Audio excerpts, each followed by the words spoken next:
The host of nationally syndicated radio show Echo Talk, Betsy Rosenberg. Yeah, what is it about the IPCC that they cannot spell? I'm sure that they've read the reports. It's actually 90 to 99% agree with certainty. It's a consensus document. That's the whole point of the IPCC report.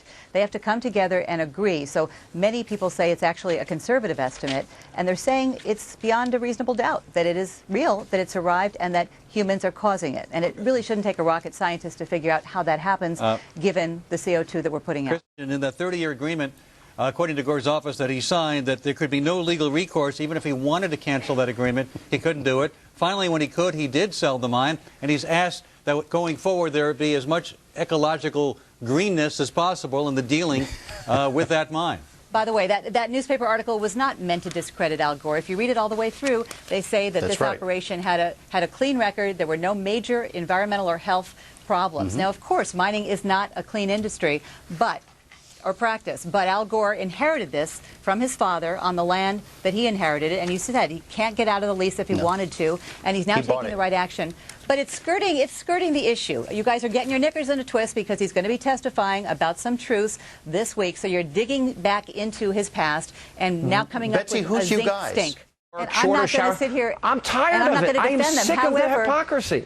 Well, you know what? I'm sick of America being celebrity crazed. So if we're just going to be focused more on celebrity life than science, they're the ones lecturing us to bring our bags to the grocery store. Their time in the spotlight to bring attention to what they're doing. It all begins with us. Wait a minute. And it's not something to laugh about that anyone, celebrity or average citizen, is doing their part. Kate Blanchett at least is facing the issue head on. She's saying she's going to take Navy showers, 2-minute showers. If every American did that, we would be seeing every American saving 15,000 gallons of water a year. Betsy, and if you have true conservatives out there, I'm sure that would be a good conservation tip.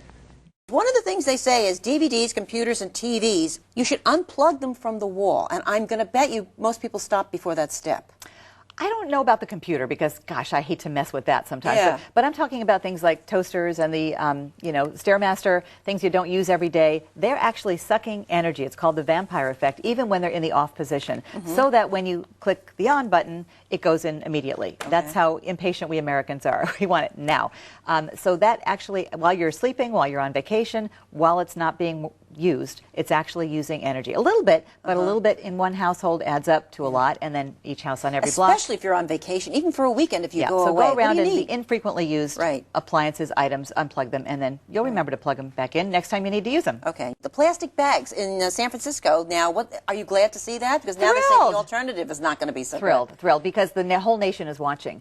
As San Francisco goes, so goes the rest of the nation, hopefully faster than it has been. But if they can do it here, they can do it anywhere. And there were some incentives for buying hybrid cars. They're starting to phase those out because I think it's becoming apparent, more obvious, the inherent incentives, which is a cleaner environment, a better tomorrow, energy savings, cost savings. Even if they're not major financial savings, the environment has to be factored in. The environmental costs of doing business as usual is growing. I remember sitting on the lawn at Saratoga High School, and the first Earth Day gave me a new awareness of just the grass I was sitting on, the dirt. And I suddenly had a respect for Mother Nature. When people say, how did you get this way, Betsy? I remember in elementary school seeing kids throw their lunches away uneaten. That gave me almost a visceral response. And people running water, that just always bothered me. And then it wasn't until much later that the latent gene became manifest when I married my husband, and he would shave and brush his teeth while the water was running untouched by human hands for 10, 15, even 20 seconds. So I would start going, and after a year of conditioning, he said, I'm only one guy, it's a big planet, go use your 50,000 watt radio job and, spread the guilt.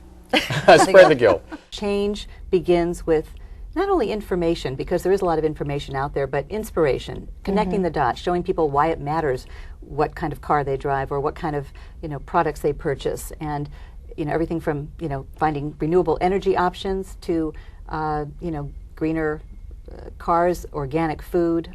There's now movement to get trans fat out of food. Well, we're also finding out that there's a lot of toxic chemicals in our cosmetics and cleansers. So consumers have a big say, but you need to know what to look for and what to avoid in order to make the right decisions. If we don't make the future green, there will be no future. So it's really that simple. And so, in short, everything needs to change. The good news is that creates jobs and revenue and opportunities. And as Paul Hawkins says, in a way, it's a great time to be alive.